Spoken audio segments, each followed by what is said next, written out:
A shadow moving when I did, but not quite. It lagged behind for a fraction of a second, like a poorly synchronized reflection. I stopped, and so did it. I lifted my arm, so did the shadow. But there was something wrong, something off. My shadow was stretched, twisted at unnatural angles like a puppet with broken strings. I shook my head and hurried home, convincing myself it was exhaustion playing tricks on me. Long work hours, lack of sleep, just fatigue. That's all. But the feeling didn't leave. Inside my apartment, I turned on every light. Shadows receded into corners, behaving as they should. I exhaled, laughing at my own paranoia. Yet when I looked at the reflection in the window, I saw it again, standing behind me. A shape, darker than the surrounding night, unmoving. My breath caught in my throat. I spun around. Nothing. I didn't sleep well that night. Every time I closed my eyes, I felt it near. The weight of something watching, something waiting. Days passed and the unease grew. The shadow was no longer just behind me. It was everywhere. In the office, I'd glimpse it in the reflection of my computer screen. In the bathroom mirror, it would stand just at the edge of my vision, vanishing the moment I turned. Once, I caught its silhouette in the glare of my phone screen while texting, a tall, elongated figure standing behind me in my dimly lit room. My hands shook as I turned on every light again, heart pounding. I told myself it was my imagination. Shadows don't move on their own. They don't follow people.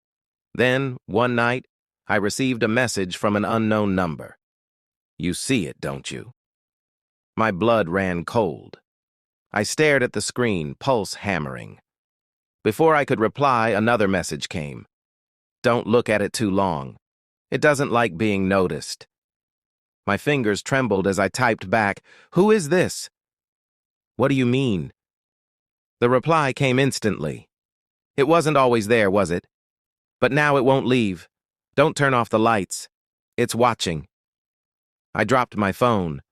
My apartment suddenly felt suffocating. The air was thick, pressing down on me like unseen hands. The lights flickered, and in the dimness between the pulses of brightness, I saw it. A figure standing in the corner of my room. Not a reflection. Not a trick of the light. It stood there, impossibly still. The shadows around it seemed to swirl, alive in a way that shadows shouldn't be. My breath hitched, the lights flickered again, and in that brief moment of darkness, it moved. Closer. I lunged for the lamp, gripping the switch with slick, shaking fingers. The room flooded with light, and it was gone. For now. Sleep became impossible. The more I noticed it, the stronger it seemed to get.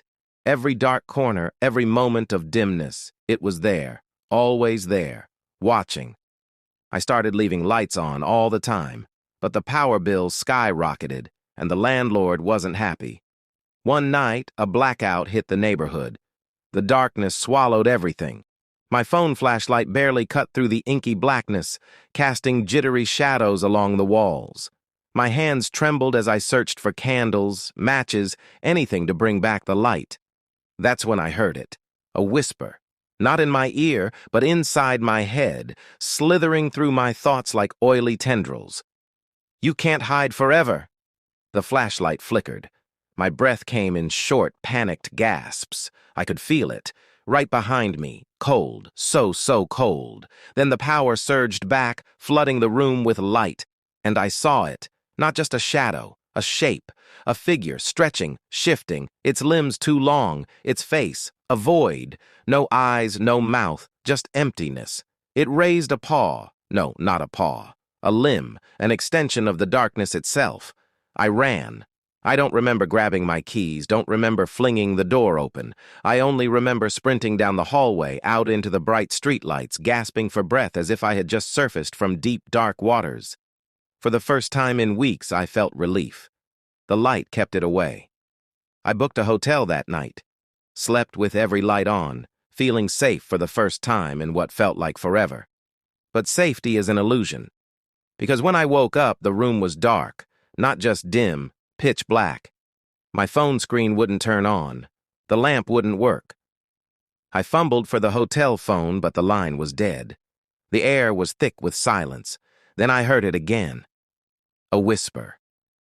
You can't run. A breath. Too close. The darkness was alive, shifting, stretching toward me. I screamed. The next thing I knew, I was waking up in my apartment, daylight streaming through the windows. My phone buzzed beside me. An unknown number. One message. You brought it back with you. I threw my phone across the room. I don't know what it wants. I don't know how to get rid of it. But I know this. The lights won't always stay on. And when they go out, it will be waiting.